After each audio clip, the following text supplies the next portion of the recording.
and welcome to the Apostolic Pentecostal Church channel. The 2024 iGrow season has arrived, and we are thrilled to have you with us. At APC, we have amazing teachers ready to share the joy of the gospel. If today's lesson resonates with you, spread the love by sharing this episode with a friend or on your socials. Dive deeper into our community at theapc.org or follow us on YouTube, Facebook, and Instagram. Now, grab your favorite latte and let's dive into the lesson together. This class is Leadership Foundations of Personal Leadership and Effectiveness. And I'm using 3 resources. The first one is the 7 Habits of Highly Effective People, written by Stephen Covey, I think is how you pronounce it. Has anybody, you've read this? Yeah. Don't rip me apart now. You read it? Audiobook, but yeah. I did also. It's a great book. I suggest you read it. I don't like to read a lot, but it really helped open my eyes to some things, and there's some great insight in it. Excellent throughout the whole book. So I've only taken bits and pieces. You've read it to where it could take several days to go through a lot of this to explain it.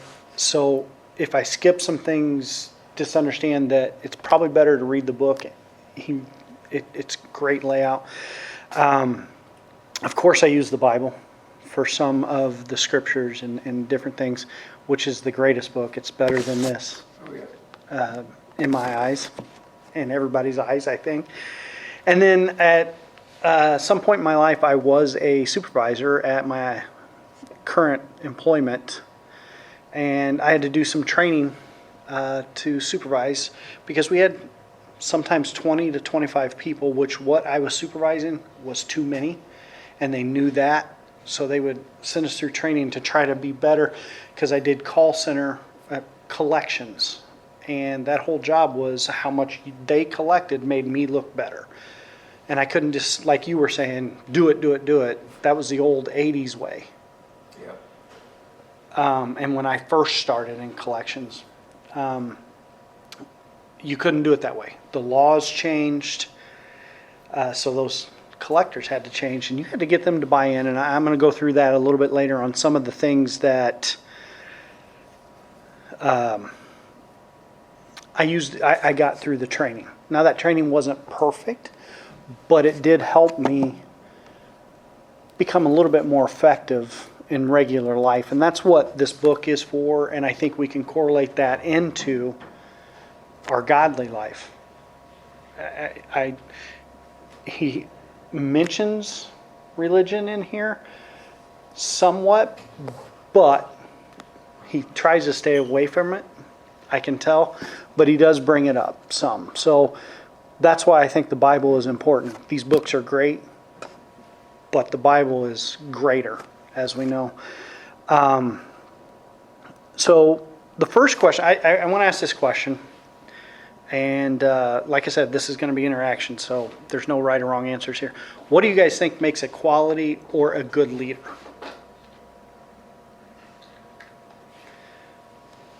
Okay, I'll start. Lead, don't boss. We had a lot of that where I worked when I was a supervisor. When they got that position, they became a boss. Yes, sir. I think vision. I think if your leader has vision and can get the people he's leading to see the vision and to buy into the vision, then you have that unity and you're moving forward. The vision is very good. Humble.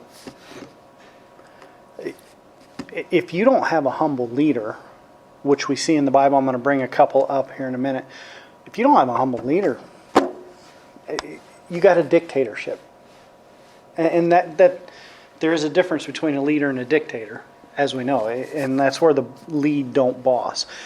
My definition of lead, don't boss is, I worked for a guy when I was 18. He raised Rottweilers, and I had to clean their pens with everything that came along with that. I won't go in detail, but the shoveling came with it.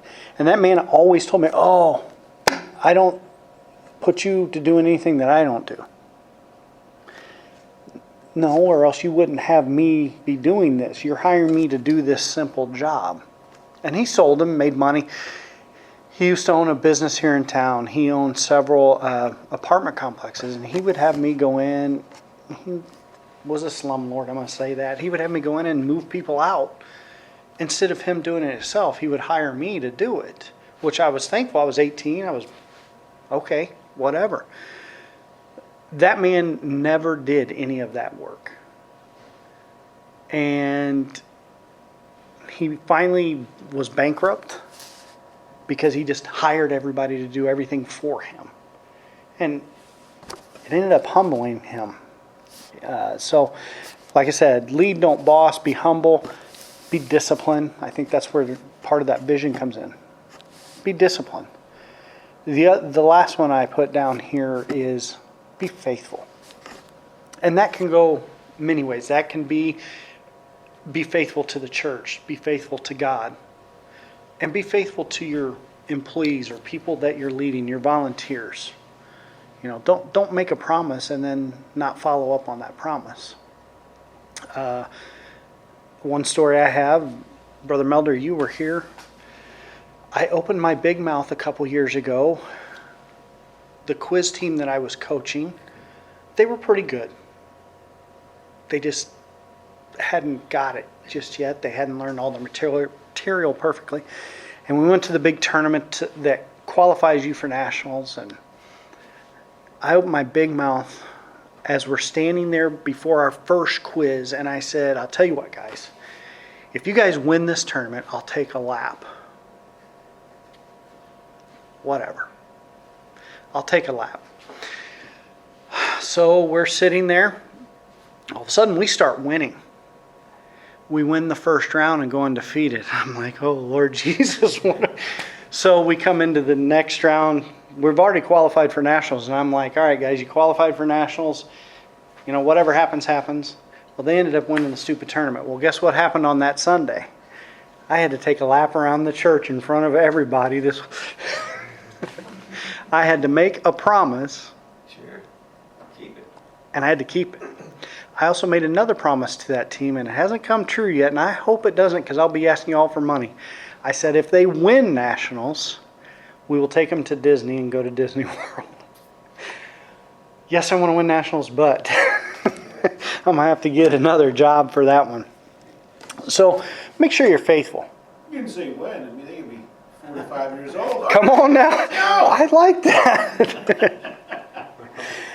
So, who in the Bible do you think was a good leader, and maybe why?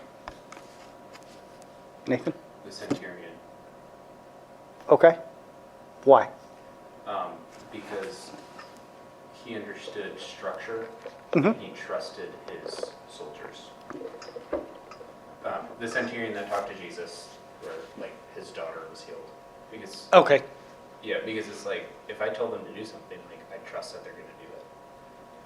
In that line of Complete work, faith. you have to. I mean, if you He can't trust. understood authority. Right. I think Moses, and largely because when his father-in-law gave him some advice, he took it and he implemented it. Had to lead 2 to 3 million Jews for 40 years, and that's I have that one down here. a pretty good chore. Anybody else? I'll go Uriah. Okay. You're right, O. Davis, man. I have Joseph. They're super loyal. Yeah. And I'll get into Joseph here in a minute. Moses. I got a few things on Moses. I put down David at times. David did do some great things. Yeah. He did things before he was even a king that I could consider being a leader. And I'll get into that story a little bit later, but fighting Goliath. That's leadership qualities. I can't remember how old he was off the top of my head, but he went and fought. That's a leader right there. Let me step up and take the place. If you guys are going to be that way, let me do it. But I got Joseph, and I wrote a few things down about Joseph here. He was principled. He had character and integrity. He was honest. He was tempted multiple times, but was able to resist that. He was humble. The power and the prestige of his position, which I talked about, becoming a boss instead of a leader. When he was working for Pharaoh, he could have just went right to his head because he was second in charge, but he stayed humble the whole time. He was disciplined. Joseph had the proper long-term perspectives even while he was in jail for a crime he didn't commit. Somebody accuses me of something, I'm just going to be honest. If I go to jail for it, I'm not going to be that nice. I mean, this guy could have just, he had grace. He showed grace and mercy to his brothers. If somebody accuses me, it's tough. I'm human. He's human, but he could have just really turned on him, but he didn't. And he had the opportunity. He had a huge opportunity. Yeah, he did. Now what's up, guys? Now what were you saying? Vengeance, yeah. Yeah. Oh, man. He could have taken. Nobody would have done nothing about it. They would have just done whatever he told them to do. Nobody would have stopped him. Joseph was wise beyond his years. It says here he was 30 when he stepped in to help set up Egypt for the famine. No offense. Can anybody that age today? Oh. I mean, there's probably people out there, but It's a lot of maturity. a lot of maturity.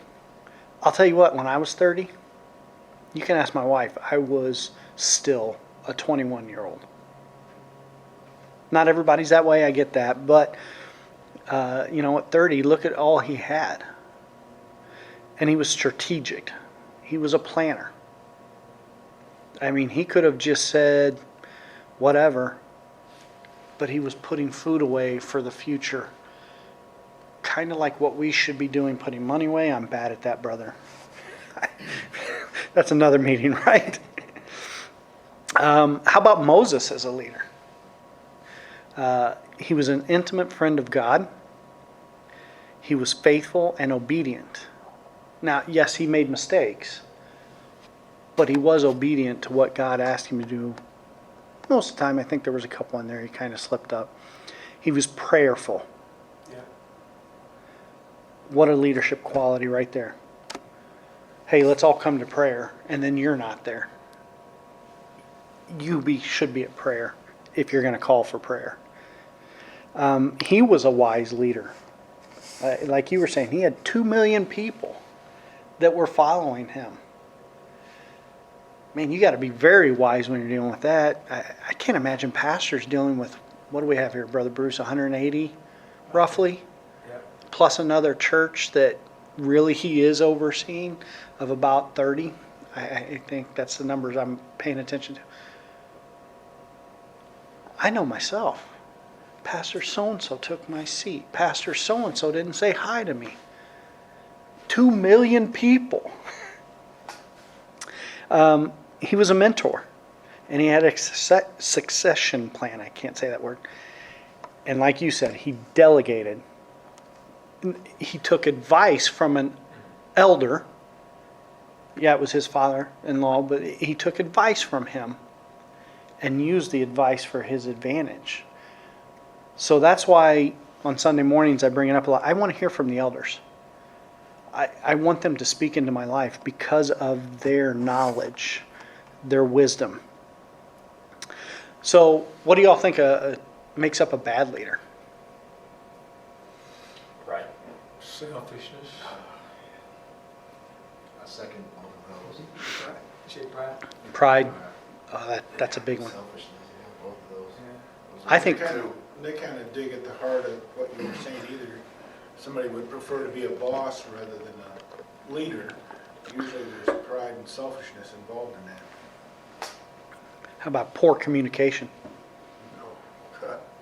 Yeah, that's the big three right there. Indecisiveness. Oh, maybe we can move it over there. Maybe not. Inconsistency. Yeah. This one goes for a poor conflict resolution skills. You got two people arguing. You need to. It doesn't matter if you're leading them or volunteers. You need to. Hey guys, who was good at that?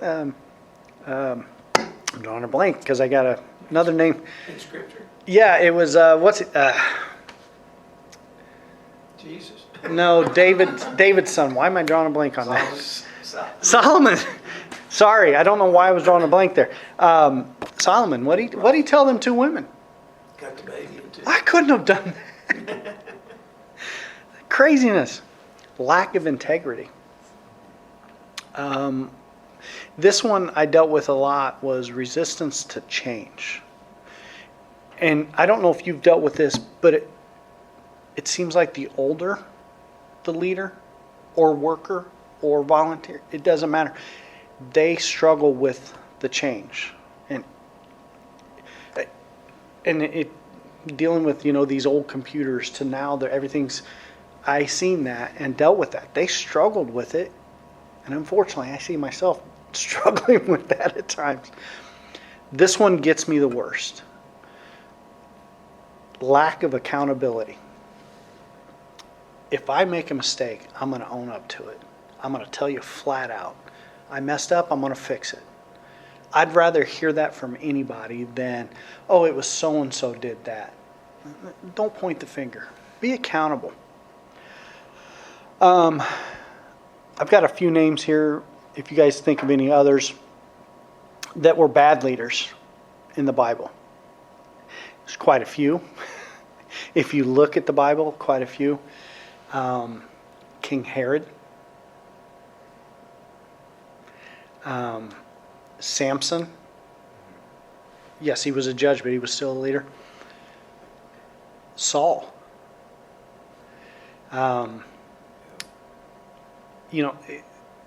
Samson had it all together, we thought. The biggest, the strongest, could have done all these, but he had no respect for authority at all. It was, I'm going to do what I want to do. Excuse me. And if you look at bad leaders, that's kind of the trend. It goes with that pride. It's all about me. He rejected his parents' opinion.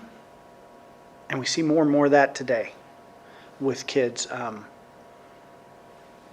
They don't respect authority. They don't respect their parents. And I fear where that's leading. It's leading down a bad slope.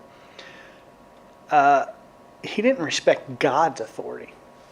When God told him things, he just he had a plan. But Samson went on his own accord and did his own plan. And look what it cost him. The wages of sin are death. And it cost him his life. He was a sinful guy. Saul, another one. He was selfish. He didn't wait for Samuel before the battle against the Philistines. He was scared to fight Goliath. Let's just be honest. Yes, he's this big guy out there. But who had the armor and who was the biggest of the Israelites? They say Saul was like 6 foot, I guess, and that was tall. He was head and shoulders above everybody else. And he had the armor. And he had the favor of God, but I'm scared of this guy. I kind of look at that myself. I see this world and I'm going, wait a minute, but I got God on my side. Mm-hmm. We got to remember that He's bigger than anything that we can run into. It doesn't matter. And I got to continuously remind myself, the devil was kicked out. He has no authority. The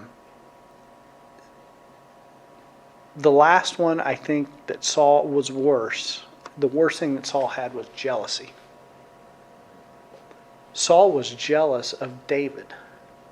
And I think that was his major, major, major downfall. In my eyes. I may be wrong on that. That's my opinion. But he started getting jealous when they started singing songs about David. Oh, he only killed 1,000. David killed 10,000. And I think that a lot of leaders, that's what their downfall is. So-and-so's getting to preach more than me. When I'm bringing it back to the so-and-so's getting to teach, so-and-so's getting to whatever it is. I think a lot of Christians run into that because of the jealousy or the pride, as you say, oh, I'm a better teacher than Nathan. I'm a better coach than you. No. We have different coaching aspects. So we're both great. And I think that sometimes that pulls people down. You guys know what a paradigm is? You've read the book. Shh. I think Saul was stuck in his paradigm. A paradigm, it comes from the Greek and originally was a scientific term and is more commonly used today to mean model, theory, perception, or assumption. In a more general sense, it is the way we see the world. But in terms, it's kind of understanding and interpreting. So I think Saul was stuck in his paradigm. He was stuck. This is the way things are going to go. This is the way I'm going to be. And I don't think Saul, I think he could have got out of it, but he chose not to. The book talks about a paradigm shift. And Saul could have shifted his paradigm, but he didn't. I think Moses shifted his paradigm with the vision, as you mentioned. And I'm going to explain it this way. It's kind of how the Stephen Covey explained it in his book. Like I said, I'm going to reference some things from the book and back and forth. So I want to give him credit where credit's due. I didn't plagiarize, but there are some things I did copy in here. So shifting the paradigm is this, and the way he explained it is, so you're going to travel to Florida. However, unfortunately, you get maps or Google Map, whatever you use on your vehicle, and it mistakenly takes you to Texas. Okay, I understand in today's world that, but still, go with me here. So you're on your way, you're thinking you're going to Florida, and you're just driving along, you're like, man, I need to get there. So you do everything you can. You increase your speed. You become more diligent. You don't do the bathroom stops like Alan does every 2 minutes. But nothing changes. All you're going to do is get to Texas faster instead of Florida. You didn't shift your paradigm. You just kept your mind going on this track. You could also work on your attitude about it. You could make positive thoughts, which is what a lot of the world is trying to tell us today. Oh, just be positive, be positive. You could get so positive that you could just be happy going to Texas, even though you wanted to go to Florida, to Disney World, or to the beach, or whatever, wherever you're going. And just be content. Well, I made it to Texas, I'm happy. And that's what the world wants us. I made it to church, I'm happy. Well, there's more to just making it to church. There's heaven to gain. So, shifting that paradigm is realizing, wait, I'm on this track and it's the wrong direction. Even though I'm all positive and going faster or whatever, I need to realize I need to change some things because of the views that I have. The second one is a little bit lengthy, and I'll try to break it down a little bit easier and explain it without just reading it. They did a study at Harvard Business School, and the professor took cards, that had pictures of like a face of a lady on them. And he gave half of a picture, or to this side, or to half to this side of the room, of how she looked this way. And then there was a little bit different version of that same lady to the other half side. So this side over on the right side it was a younger looking woman. The left side and she looked older in the picture. Then he combined the pictures and put them up on a screen and asked each class member what they seen. Well, the half that seen, it was only a 10-second vision of what they got to see on the card. Well, the half that seen the young woman was like, oh, that's a young woman. Well, the half that seen the older woman was like, what are you talking about? The vision we have is this old woman. Even though it's up here on the screen, they were arguing back and forth. Their mind was set in one way because of what they seen for 10 seconds on a card. So he had the students break out one-on-one, and he said there was some arguments going on. Well, I seen this and I seen that. And then they started, calmly talking about some things and realized, wait a minute, I could see your side based on what you've seen. So sometimes because we're conditioned a certain way, we see the world a certain way. I was raised in a small town. There was only a certain group of people in that small town. So it was a culture shock for me to move up to Chicago when I was 18 years old. I was conditioned a certain way. Not that, not everybody, I should say that. We weren't racist. But we didn't see the world we seen it through this little town of 1,500 people. It's the same way when I got to Chicago, those jokers, my brother's friends, who had lived up there for 5 or 6 years, was calling me Dwight Yoakam. I don't know if any of you know him. He's a country singer. One of them called me Dwight because he said I had a southern accent. I'm like, what are you talking about? Because some of my words, my family's from Kentucky, so they have a little bit of that draw in them. If you talk to my dad, he'd never lost that draw and can't say certain words.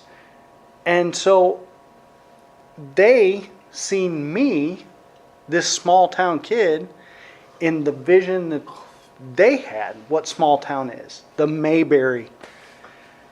So we're conditioned a certain way, and we can argue that our way is right. Was I wrong of my vision of what Chicago was like? No, but that was through my eyes. It wasn't how perception really was. Not everybody up there is mean and hateful. I could argue some of that today, but you see how if your mindset doesn't change, you may think you're going down the right path. There's stuff like that happens all the time. The situation with George Floyd. Mm-hmm. I think depending on who you're talking to, there's a pretty divisive point of view. Some people honestly believe he was an innocent victim, and some people honestly believe that he was a thug who just wanted to create a scene, and it didn't work out for him. And I think both sides would go to, I think both sides would go to war for their side. Well, think about what's coming up at the end of this year. And I'm not going to get into the political side of any of this, but if you talk to a certain party, they're 100% correct. Their ways are right. And then you go over here and talk to this other party, their ways are right, and those guys are idiots. And they're saying the same thing about them. And that's what a paradigm shift is really about, is we need to break the traditions of our own thoughts and our own visions and make that shift to better understand those around us and those with different views. Excuse me, I'm sorry. 1 second. Sorry about that. So that's what the book is basically in this section talking about. Stop thinking that your way is always the right way. Just because you're trained a certain way doesn't mean that that other way isn't correct also. And we need to think of that as leaders with volunteers. Sometimes our volunteers, we discount them because maybe we don't think they're trained properly. Well, no. Maybe they're a volunteer that has a great idea. When Blake was younger, I coached his baseball team. I got thrown into it. I signed up as an assistant. And next thing I know, I'm the head coach of his baseball team. I love sports, all sports. I've said that. People at Blake's soccer games, whatever. Anyway, I love sports. And I coached a certain way. It was the way I was coached. My basketball coach in high school went to Notre Dame. And if you know anything about Notre Dame, if you're a Notre Dame fan, you know, rah, rah, rah, go team, go team. His favorite coach was Bobby Knight. And his favorite movie was Hoosiers. If you know anything about Bobby Knight, he threw chairs, he did some crazy stuff. My basketball coach, I won't say his name, I didn't like him when I was in high school. He was set in his ways. He threw basketballs, he kicked us out of practice, everything. So I kind of coached that way for Blake's team, really more for Blake than his team. Blake was a great athlete. And I knew that. So I pushed Blake harder when I coached his baseball team. I kicked him out of the dugout because he wanted to go get some gum from his mom. Well, you go sit with your mom then. I mean, terrible. But that's how I was trained. You sit on the bench, you keep your mouth shut. When you're in the play, you play the best you can. If you make a mistake, I'm going to yell at you. I'm not saying that's correct. I'm saying that's how I learned how to coach because that's how I was coached. It made our team better, but that was back in the late 80s when you could do that. And Avery became a Bible quizzer. And you can say, oh, it was a girl versus a boy. No. I became the coach of a Bible quizzing team. Now, I didn't coach her. But I had to change coaching style. I couldn't walk into practice and go, let's go, you need to learn them verses. This is all about this. I had to shift my paradigm from let's go to, hey guys, we can do this. You know, you're doing a great job. I had to do this whole different change. What I had to do was learn the kids. I thought I knew Blake. I thought I could push Blake. My own son, whatever. As he got a little bit older, I got a little pushback on different things. But I still pushed him. These kids, I didn't know them. I didn't know their likes. I didn't know their dislikes. I didn't know, because they went to church here, yeah, I knew their parents. But I didn't know their home life. I didn't know anything about that. I had to learn what those kids liked, what pushed them without them knowing they were being pushed. So I had to change some things. I had to do some different things. And I think as leaders, we need to step up and do that. I say leaders, but as Christians, we need to do that. I grew up in a time to where you walked around door to door and hung the little thing on the door, and you might get shot today. You go around knocking on somebody's door. You go to the wrong door. We have live streams. We didn't even have cell phones. I mean, computers. We had typing class, and it wasn't on computers. We had like 3 computers in my high school. These kids they don't even have books anymore. They have Chrome books, which is a computer. Everybody gets a laptop. Yes. My daughter complains, "Oh, my backpack's so heavy." I'm like, "What do you got in there?" I grew up, the school books were this thick, and yeah. You know, so we have to shift our ideas about things. Oh, I got about 25 minutes.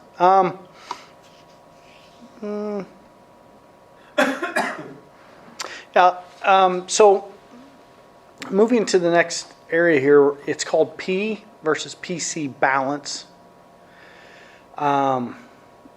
This is a way to use your time effectively as possible. The P stands for production, and the PC stands for production capability. So you can try to produce all the results you want, but if you don't invest any time in your production capability, you just get the same old results. The best illustration that was put out by Mr. Covey here was the idea of the classic story of the goose and the golden egg. You all remember that story? Be nice if the church had that goose. We do, but so in the goose and the golden egg, a farmer has a goose that lays golden eggs, and the farmer becomes impatient and greedy, and he ends up killing the goose in search of gold, thinking he's getting gold out of this, goose. However, when he opens the goose, he finds that the goose is not full of gold. It's actually the goose producing the golden egg. And the goose is dead now. So now he's getting no golden eggs. So this is the important balance, production capability, as the farmer focused solely on the production. He neglected the source, which was the goose. So now that farmer's probably broke because he has no more eggs. You got to realize what your production is and what your production capability is when you have these volunteers. Production refers to the results that individuals achieve in their personal and professional lives, such as completing tasks, achieving goals, setting visions that they can achieve, pursuing interests. But on the other hand, production capability refers to the processes, skills, and habits that support production, such as time management and discipline, and continuous improvement. I'm going to skip some because I want to get into time management. I feel like time management is very important in today's world. My parents didn't preach against TV. We had a TV in our home. We watched it, but we didn't watch a lot of it. It was more on your Saturday nights, Hee Haw, and different shows like that, which they weren't bad shows. But what I realize is what I see today.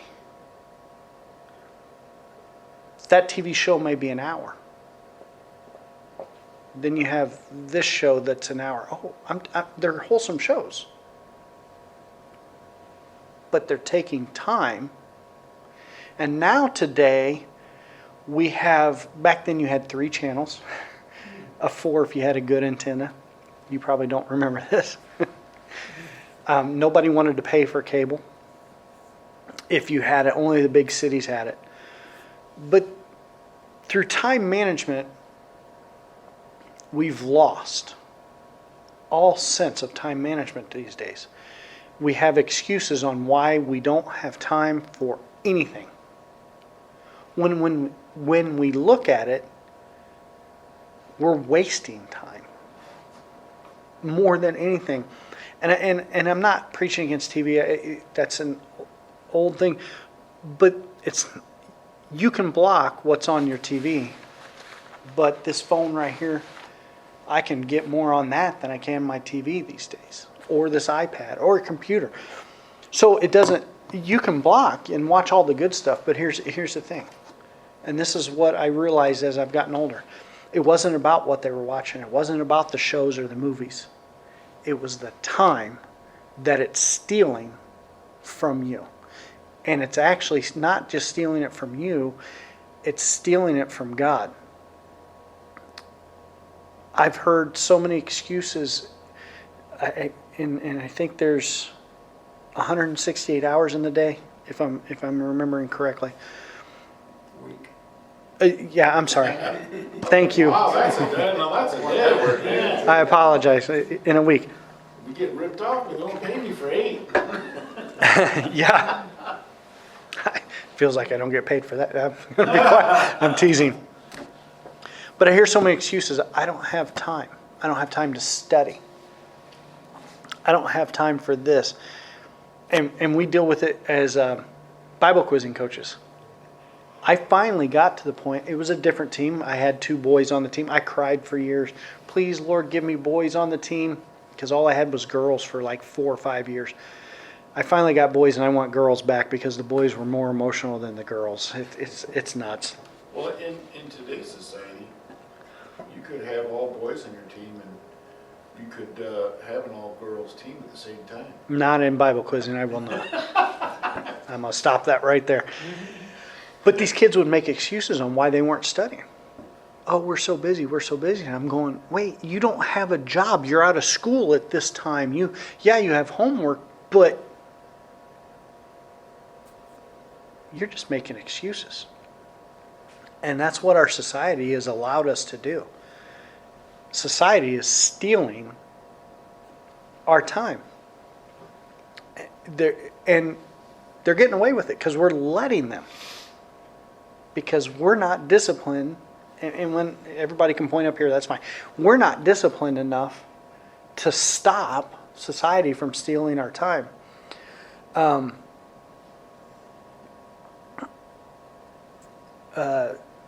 Covey wrote in the book here, and I did this as a manager when I was when I supervised. Take 30 minutes at the beginning of the week.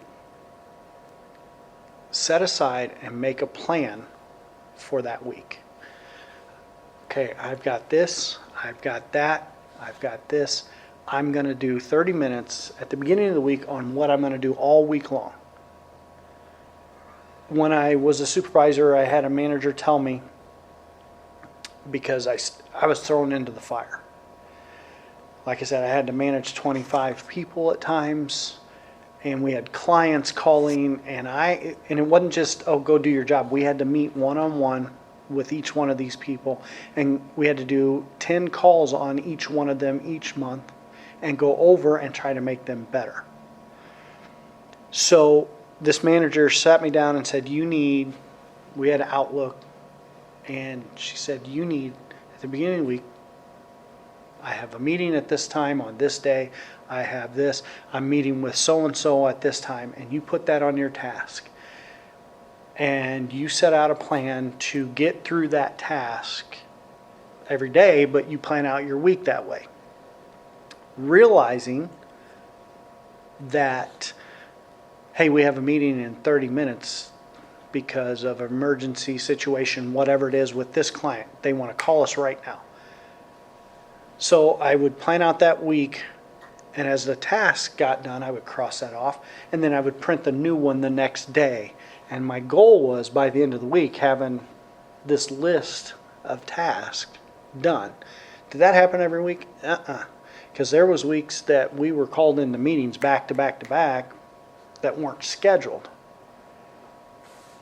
But as I got organized a little bit more with that, it helped me. And I seen other managers who was not doing that started failing because they were falling behind because they didn't have a plan put together. Now, the whole idea of putting a plan together is realizing that it's going to get interrupted. Children, grandchildren, spouse, youth night, that just guys night that gets called, whatever the situation is. But if you put this plan together and you put God first on the top of that plan, daily prayer every day. Yes, there's going to be emergencies that come up, but if you put that first and plan that out, eventually there's going to be no interruptions big enough to take place of that. The second, I believe, and some people are a little different, I think family comes right after that. Quality time with family. Sometimes our quality time is sitting down watching a movie together. No, we're not talking, but you know what? We're spending a little bit of time together. But that may be that quality time for that night. I know that a lot of people, Brother Bruce, a lot of the staff, I don't know if Pastor forces this or not, but a lot of the staff have a quality, just a family night that they try not to interrupt. With younger kids, that is, I wish I would have done that. My third on the list, church. Now, I know some people put church above that, but I don't think God's plan is, I think you need to be at church when church is open. I grew up when church was Sunday morning, Sunday night, Wednesday night. There was Tuesday night prayer. They used to have revivals Friday, Saturday, Sunday.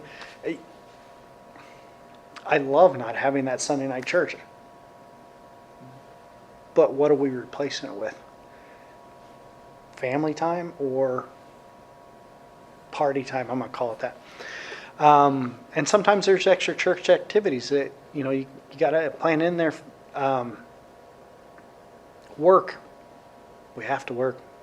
Well, I'm sorry, but you still work. Not a physical job. Retired. My dad said when he first retired, he was busier than when he was working, but it was what he loved to do. Yeah.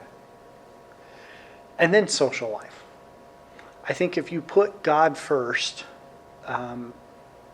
there's a scripture, and I'm jumping ahead here, but seek ye first the kingdom of God and his righteousness, and all these things shall be added unto you. And I kind of interpret that in my own life. If you seek first the kingdom of God, all this other stuff's going to fall into place. That's Alan Smith 101. Let God control your life, and all the chaos and everything else is going to, I think God will take care of it. I'm interpreting that scripture a little different. I know that's not, but I think if we take that mindset. All right, I got 11 minutes. So I'm going to skip a bunch and get down to something that I learned at AFNI as a supervisor. We had training, and it was called AFNI Coaching Model. I don't have all the details on me. It's been a couple of years since I went through it. But they made every supervisor or manager go through it. And what that training was, with collections, it was very important for the people to collect more dollars. They don't see that. It's just a job to them. But what it showed was how to get them to buy in to their job that they have, to become a better collector, to make more money because they got a bonus on top of their pay of what they collected. And this whole training class took months to pass it, to become certified. It didn't mean anything anywhere else but for my job. But the whole thing was to sit down with each member of your team and listen to them and learn them. society tells us we can run our mouth all day long, and Brother Bruce, you're going to be a Cardinal fan by the end of the year because I'm going to push it into you. Well, no, that's not what we need to hear. Brother Bruce, why he's an LSU fan, or whatever. What makes you that fan? So this training, you would meet with somebody, and you could meet with them 3 times in a week for 4 or 5 months and never figure out why they were doing what they were doing or what they weren't doing correctly.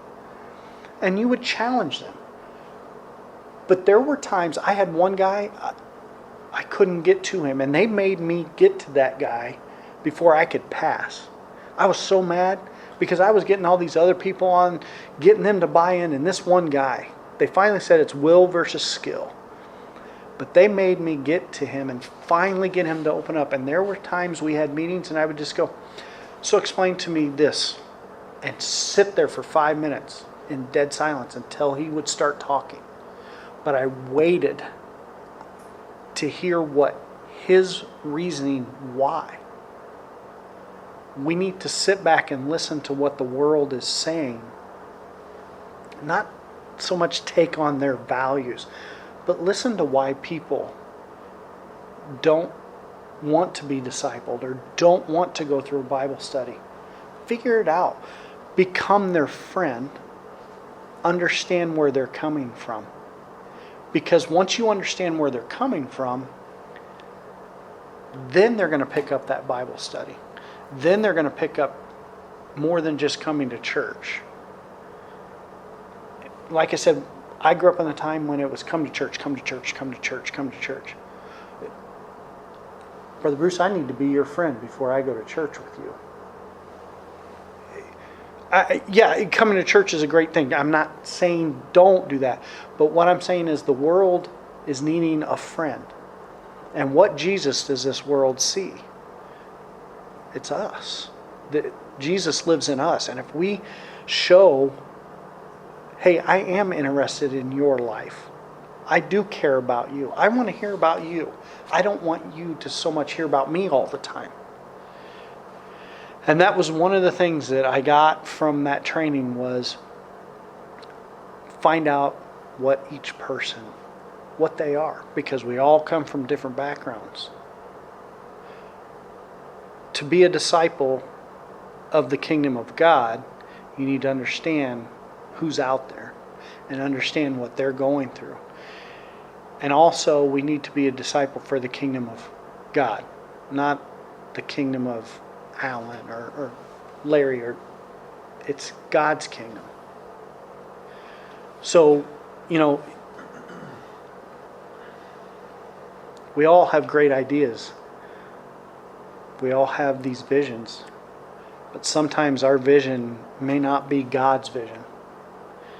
And learning this book, I want to get a vision, but I also want to make sure it's not just Alan's vision, because Alan's vision is he wants to be a millionaire, he wants to be, go to a church of this and drive this vehicle, and that's not God's vision.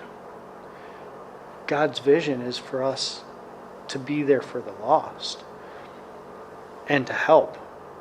And now if he wants to provide all that other stuff, cool. But that's not what it's all about. It's about the kingdom. So hopefully what I've shared a little bit helps. I skipped over some. Like I said, read the book. I truly enjoyed it. Like I said, I'm not the biggest of readers, but that book really brought out some light on a lot of stuff that is just amazing. I apologize I didn't have enough time, but like I said, if we did this, it would probably be several weeks that you could go through and just break down each section, to be honest with you. So, any questions? I know I've rambled. Sorry. Any questions? Don't be shy. Last chance. The Lord is good.